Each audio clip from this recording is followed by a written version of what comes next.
1934년 버드 제독은 영하 80도의 남극의 눈 구덩이에 한동안 고립되어 있었습니다. 그는 쓰러져서 식사도 못하고 잠도 못 자 기운이 없어 눈 구덩이를 빠져나올 수도 없었다고 합니다. 그래서 그는 그곳에서 인간은 우주 안에서 고립되어 있지 않고 누군가의 강한 힘에 의해 살아간다는 사실을 이후에 고백하였습니다. 왜냐하면 죽을 수밖에 없는 상황인 것 같았지만 그는 하나님을 믿었고 하나님이 또 자신한테 주신 사명이 있다고 믿었기 때문에 그 하나님을 의지하고 거기서 믿음으로 이겨낼 수 있었고 실제 그 영하 80도의 눈구덩이 속에서도 다시 살아날 수 있었다는 것입니다.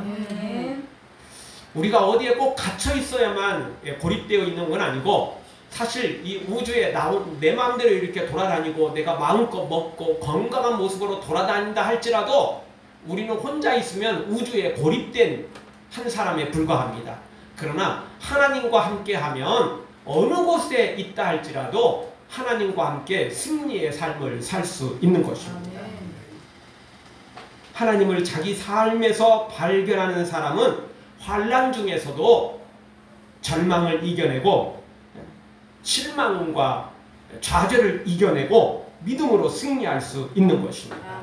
그러나 아무리 세상의 모든 좋은 것들을 누리며 산다 할지라도 하나님 없는 삶은 그때뿐인 것입니다. 한순간일 뿐 금세 어느 순간 그 저주와 죄악에 빠져 헤어날 수 없는 절망의 자리에 빠지게 되는 것입니다. 그래서 우리가 정말 풍랑이 있는 바다에 있다 할지라도 하나님과 함께하면 평안한 삶을 누릴 수 있고 아무리 잔잔한 물가에 흔들흔들하며 여유를 만끽하며 휴가를 누린다 할지라도 하나님 없는 삶은 순식간에 돌풍이 태풍이 불어와 그를 휩쓸어 가버리게 될 것입니다. 사랑하는 성도 여러분, 어떤 절망과 위기 속에서도 우리 하나님을 만나서 그 하나님과 함께 승리의 삶을, 기적의 삶을 살아가기를 주의 이름으로 축원합니다. 우리는 한계가 있기 때문에 우리는 연약한 존재이기 때문에 반드시 하나님을 만나야 됩니다. 반드시 하나님과 함께 해야만 되는 것입니다. 여러분, 사람 입장에서 볼 때나 수제, 천재 소리 듣는 사람들이 있고 또 그런 사람들은 진짜 우리가 보아도 정말 대단하다 싶을 정도로 정말 놀랄 정도로 그럴 사람들이 있는 건 사실입니다. 그러나 우리 사람들 입장에서나 볼 때 수제고 천재이지 여러분 그런 천재라 할지라도 자연 앞에서 우주 앞에서는 아무것도 아닌 것입니다. 사탄 입장에서도 사실은 너무나 연약하게 그지없는 하물며 하나님 앞에 아무것도 아닌 명함도 내밀 수 없는 것입니다. 여러분 아무리 천재라 해도 태풍이 불어오는 그리고 홍수가 나는 이런 곳에는 천재도 어떻게 해볼 수가 없습니다. 자동차도 막 날아다니고 지붕들이 막 다 공중으로 날아다니는 그런 태풍이 불어오는데 아니 천재라고 뭐 그 피해가겠습니까? 사람 입장에서나 그렇지 자연 앞에서는 우주 앞에서는 아무도 어떻게 해볼 수 없는 것입니다. 그러나 예수 그리스도의 보혈을 힘입고 새롭게 된 사람들은 하나님을 아버지라 부를 수 있게 되고 그리고 하나님께서 준비하신 모든 복을 누리게 되는 것입니다. 천국뿐만 아니라 이 땅에서도 승리의 삶을 살게 되는 것입니다. 사랑하는 성도 여러분, 예수 그리스도의 이름을 힘입어서 우주의 주인이신 하나님과 함께 동행하고 승리하기를 다시 한번 주의 이름으로 축원합니다. 오늘 성경 통해서 우리는 우주의 주인이신 하나님, 우주를 통치하신 하나님, 이 하나님을 다시 한번 발견하게 됩니다. 우리는 이 앞부분에서 이 자연 세계가 얼마나 오묘한지를 우리가 살펴봤었습니다. 우리는 지금 이 현대 과학이 발달한 이 시대에도 전문가조차도 지금 세상을 제대로 알 수가 없습니다.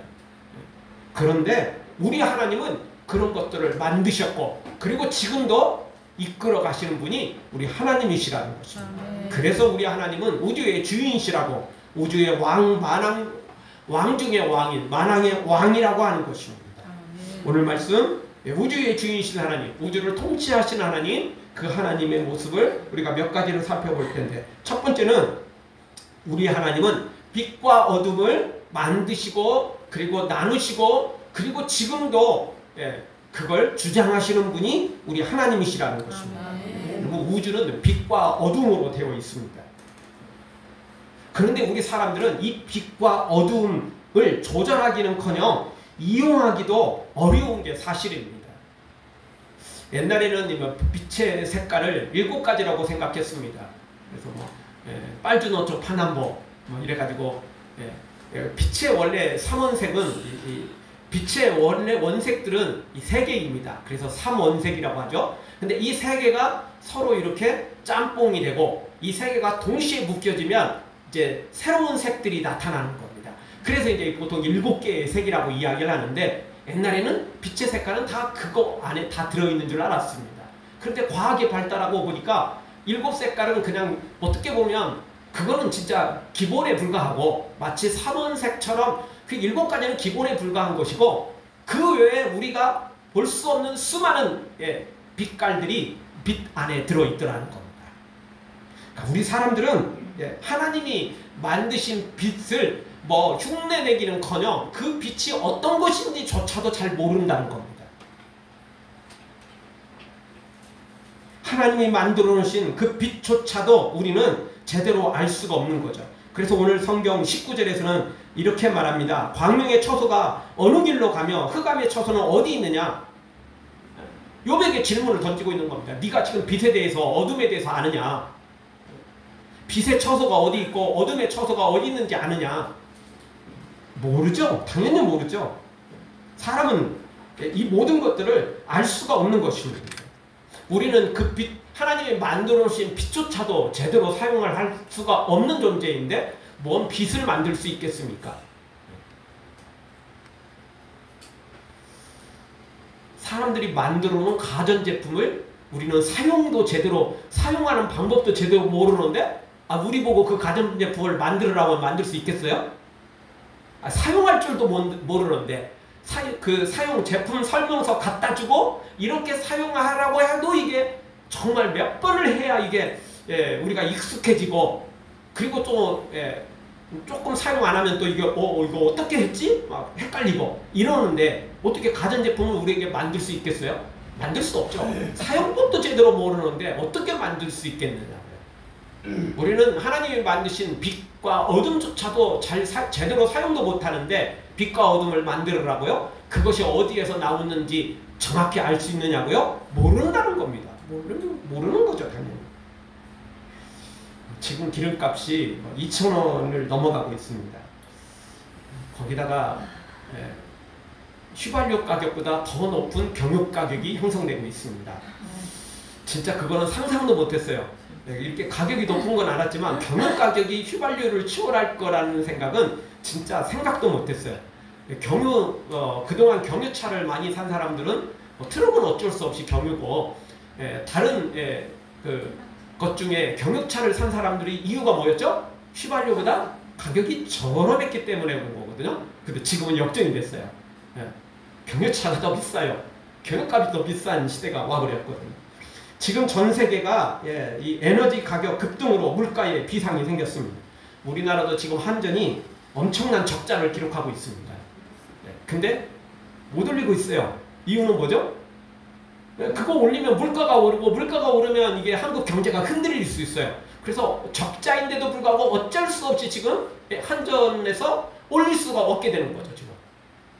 근데 이제 나중에 그 적자폭이 커지면 이제 감당할 수 없는 또 다른 문제가 또 생기는 것입니다. 근데 지금 당장 물가가 오른 것보다는 나으니까. 왜냐하면 이 다른 것으로도 이미 물가가 지금 들썩이고 있는데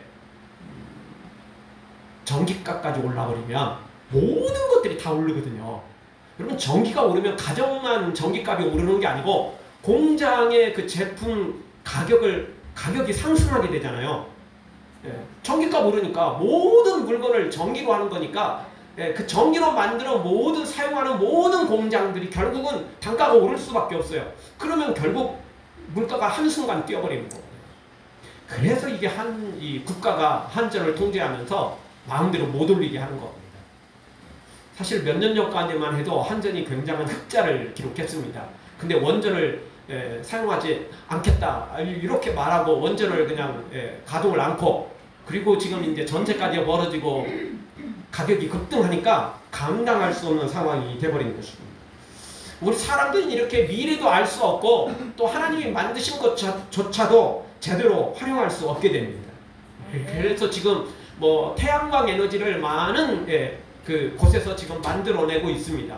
태양광 에너지를 많이 장려하고 있는데 여러분 이것도 한계가 있어요.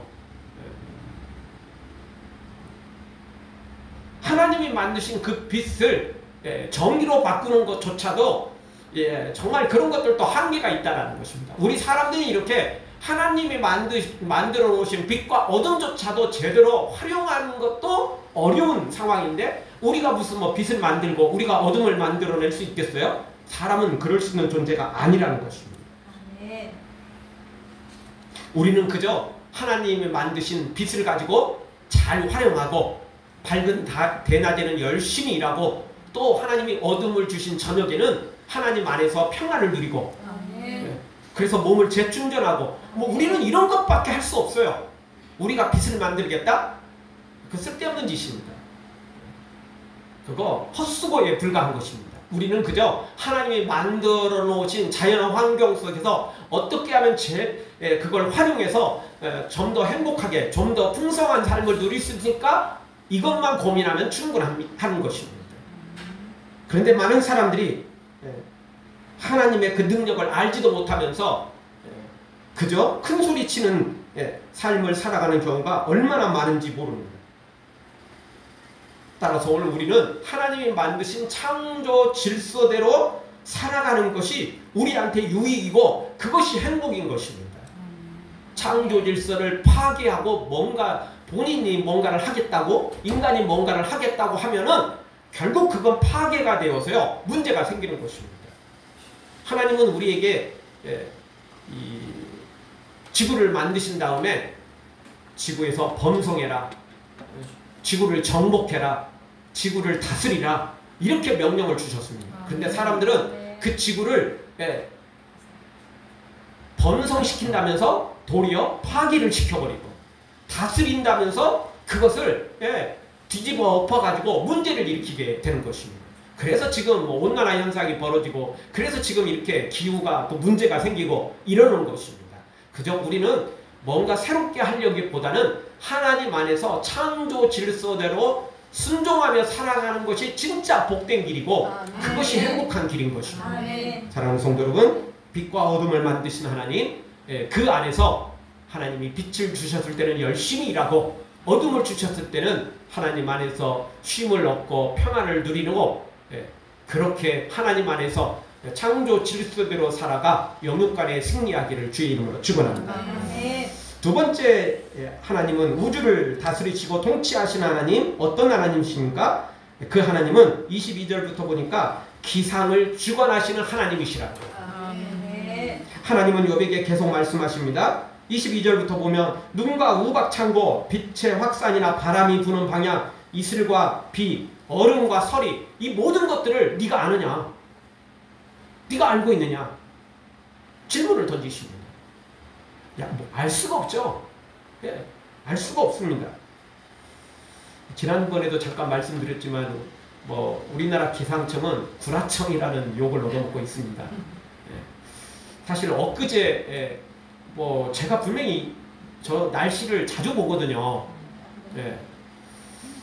밖에 나가는 일이 많으니까 날씨를 자주 봅니다. 근데 그제는 분명히 제가 그 전날 밤에는 이게 그 일기예보 봤을 때 비 없었어요.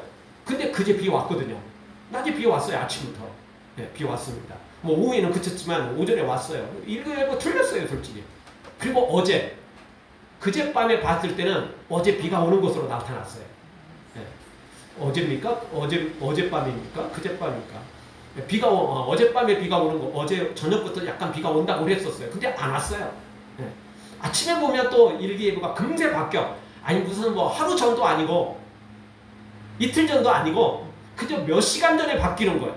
그리고 어떨 때는 몇 시간이 문제가 아니라 비 온다고 떠는데 안 오고 해가 뜬다고 멀쩡한데 또 비가 오고 뭐 이럴 때도 많잖아요. 그러니까 우리 사람들은 아무리 슈퍼컴퓨터를 갖다 놓고 아무리 전문가를 초빙한다 할지라도 이렇게 한계가 있다는 것입니다. 그런데 우리 하나님은 이 모든 것의 전문가이시지만 기상의 전문가이시도 하시는 것입니다. 하나님은 온 우주를 창조하시며 지금도 다스리시는 분이 우리 하나님이시라는 것입니다. 아멘. 성경 마태복음 10장 29절에 보면 참새 2마리가 한 아사리온에 팔리는 것도 하나님의 뜻이고 그것들이 땅에 떨어지는 것도 하나님의 뜻이 없이는 절대 있을 수 없다는 것입니다. 아멘. 또 30절에도 보면 너희에게는 머리털까지 다 세신 바 되었다 라고 우리에게 말씀하십니다. 아멘. 여러분 우리의 머리카락을 셀 수 있어요? 셀 수가 없습니다. 그리고 세는 순간 머리카락은 수시로 빠집니다. 그래서 셀 수가 없어요. 네. 우리 머리카락을 세기도 어렵지만 그 세는 순간 또 머리카락이 떨어지기 때문에 빠지기 때문에 이게 진짜 어떤 게 진짜인지 알 수가 없는 정도로 사람은 셀 수가 없습니다. 그런데 우리 하나님은 그냥 한번 보는가 동시에 볼 것도 없어요. 그냥 알고 계시는 거예요. 그냥 순식간에 모든 걸 아시고 모든 걸 다스리고 계시고 역사하시는 분이 우리 하나님이시라는 것입니다. 아멘. 지금 봄 가뭄이 좀 상당합니다. 가뭄 때문에 문제가 있고 또 낮에는 요즘 굉장히 뜨겁잖아요. 낮에도 여러분 30도 오르락 내리락 하고 있잖아요. 근데 저녁에는 굉장히 시원해요. 그렇잖아요. 요즘 잘 때 약간 덥다고 창문을 활짝 열어놓고 자면 새벽에 코 맹맹해지는 거 이거 알고 계시죠? 그래서 웬만하면 저녁에 조금 덥더라도 이게 뭐 선풍기를 뭐 타임 맞춰놨고 한 20-30분만 맞춰놓고 자든지 해야지 덥다고 문을 활짝 열어놓고 나면 이 새벽에 이게 문제가 생겨요. 저녁에는 날씨가 그래도 약간 쌀쌀해요. 그러다 보니까 지금 마늘 농사가 아주 문제가 심각하대요. 가뭄에다가 낮에는 뜨거운데 저녁에는 온도가 낮다 보니까 마늘이 농사가 안 된대요. 마늘이 문제가 지금 생겼대요. 이렇게요. 이 지구라는 게 기상이 조금만 문제가 생겨도 항상 이렇게 문제가 생기고 있어요. 지금 미국 본토도 이상기후에 시달리고 있는데요. 2주 전에 미국 북동부 지역에서는 평년 이맘때보다 11도에서 17도나 높은 온도를 형성해서 폭염이 찾아왔대요. 미국 기상청에 따르면 21일 날 이 버지니아주 리치먼드는 35도, 메릴랜드주 거기는 32.8도, 35도까지 올라갔대요. 근데 더 신기한 건요. 같은 날 서부 지역의 콜로라도주 덴버 일대에서는요.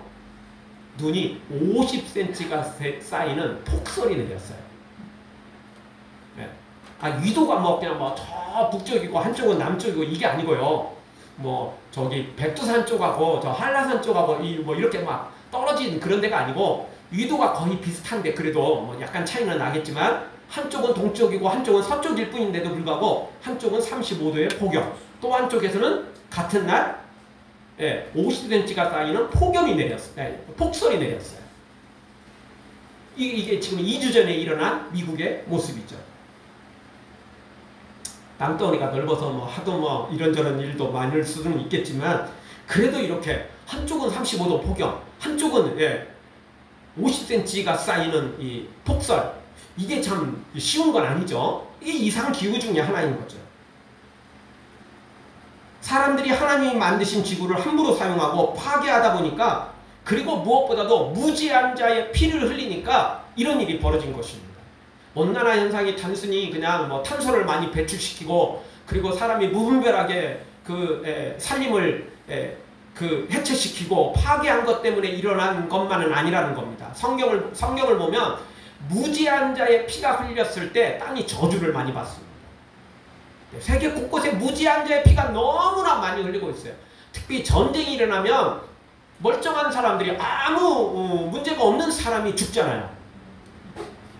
그 책임을 지금 당장은 뭐 크게 드러나지 않는 것 같지만 반드시 그 책임을 지는 겁니다.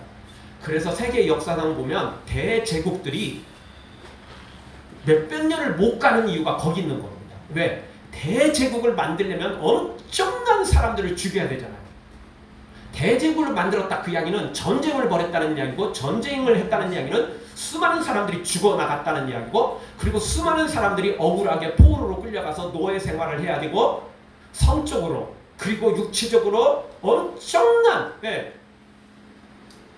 억울한 일을 당해야 되는 거거든요. 이런 모든 것들이 땅이 저주를 받고 지구가 저주를 받고 이 기상 상태가 저주를 받는다는 거죠. 성경은 그렇게 표현하고 있는 것입니다. 단순히 사람들이 꼭 지구를 파괴해서만이 온난화가 일어나는 건 아닙니다. 그거는 자연과학자들이나 하는 이야기고, 성경을 보면 그것보다 더 중요한 것 중에 하나는 무지한 자의 피를 흘리는 것이라는 거죠.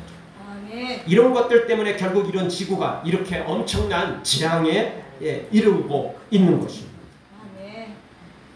따라서 오늘 우리는 기억해야 됩니다. 아까도 말씀드렸던 것처럼 창조 질서대로 순회에 가면서 믿음으로 살아야 우리가 제대로 살 수 있는 것입니다. 하나님을 대신하려 하거나 하나님이 만드신 것을 파괴하려 하거나 하나님이 만드신 창조 질서를 자기 마음대로 바꾸려고 하면은 반드시 문제가 생긴다는 것입니다.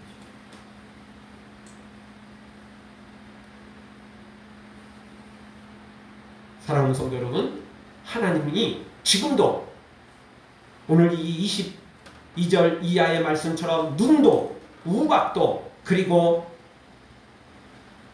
바람도 그리고 이 폭우나 또 얼음이나 설이나 이 모든 것조차도 하나님이 지금 그것을 다스리고 계십니다. 그런데 이것을 사람들이 바꾸기는 어렵지만 선하게 이용하는 가장 좋은 방법은 믿음으로 사는 것밖에 없는 것입니다. 왜냐하면 오늘 성경에 보면 이렇게 말합니다. 23절에 보십시오. 내가 환난 때와 전쟁과 격투의 날을 위하여 이것들을 저축하였노라. 뭘 저축했습니까? 눈, 우박창고, 이런 것들이라는 겁니다. 그러니까 하나님이 처음 천지를 창조하실 때 그렇게 만드셨어요. 잘못하면, 죄를 지으면, 무지한 자의 피를 흘리면, 악한 일을 행하면요, 재앙이 임한다는 거예요. 자연재앙이 임한다는 거죠. 우박도, 눈도, 홍수도 여러분 필요하게 적당히 내리면 다 좋습니다. 겨울에 눈 안 내리면 가뭄 들어요. 겨울에 눈 내리는 거요, 적당히 내려야 이게 봄에 저수지가 나름 그 수율을 유지하게 되고 필요한 거예요. 겨울에 눈 안 내리면 뭐 좋은 게 아니에요. 절대 적당히 내려야 돼요. 비도 적당히 내려야죠. 근데 겨울에 폭설이 되면 지붕도 다 무너져, 집들이 다 무너져, 뭐 난리 나잖아요. 또 봄에 여름에 홍수가 나면 또 그것도 문제가 생기는 거잖아요. 그러니까 모든 게 적당하게 내리면 다 좋아요. 그런데 넘치면 다 그게 재앙이 되어버리는 거죠. 그 모든 것들이 결국 하나님의 창조 질서 속에 있다는 것입니다. 사람이 믿음으로 바르게 살면, 선하게 거룩하게 살면 하나님이 그것들이 우리 사람들에게 유익을 주도록 그렇게 창조하셨지만, 죄를 범하면, 악한 일을 행하면 지구가 저주를 받고 결국 그런 재앙을 우리 사람들에게 쏟아낸다는 것입니다. 사랑하는 성도 여러분, 우리 하나님이 이 지구를, 우주를 만드셨고 지금도 다스리심을 격하고 우리가 창조 질서대로 하나님의 말씀대로 잘 살아서 이런 모든 것들이 재앙이 아니라 우리에게 축복이 되고 유익이 될 만큼 하나님 안에서 모든 좋은 것들을 누리기를 주의 이름으로 축원합니다. 마지막 세 번째로, 우리 하나님은 우주를 주관하시고 지금도 통치하시는 분이 우리 하나님이시랍니다. 31절 이하에 보면 하나님은 지구뿐만 아니라 온 우주를 주관하십니다. 31절에 나와 있는 묘성은 북두칠성을 가리키고요. 그 다음에 뒤에 나오는 31절 하반절에 나오는 삼성은 뭐 우리나라 대기업 삼성이 아니고 여기는 그 오리온 별자리를 가리킵니다. 오리온 성자입니다. 32절에 보니까 별 무리를 하나님께서 계절에 따라 이끌어내시고 큰 곰자리, 작은 곰자리, 별 무리를 또 인도해 내시는 것을 설명해 주고 있습니다. 근데 사람은 그걸 보기도 어려워요. 솔직히 별 전문가가 아니면 솔직히 좀 다 알기도 어렵잖아요. 우리가 조금 아는 건 뭐죠? 북두칠성. 예. 또 칠성 정도는 그래도 조금 이제 하늘을 좀 본 사람들은, 별을 좀 본 사람들은 이제 그 정도는 알고 있죠. 근데 나머지는 볼 때만 기억하고 나머지는 모르죠. 저기야 뭐 하지만 또 며칠 지나고 나면, 몇 달 지나고 나면 모르죠. 여러분 최근에 하늘 보신 적 있습니까? 별자리 보신 적 있습니까? 솔직히 우리가 뭐 이제 못 봐요. 그런 정서적인 그런 여유도 별로 없고, 우리가 참 지금 너무 삭막하게 살아가고 있어요, 사실은. 그렇게 뭐 생각보다 많이 바쁘고 우리가 뭐 대단한 일을 하는 것도 아닌데 왜 그렇게 바쁘게 살아가고 있는지, 그 한밤중에 별자리 하나도 제대로 못 보며 살아가는 그런 시대에 살아가고 있습니다.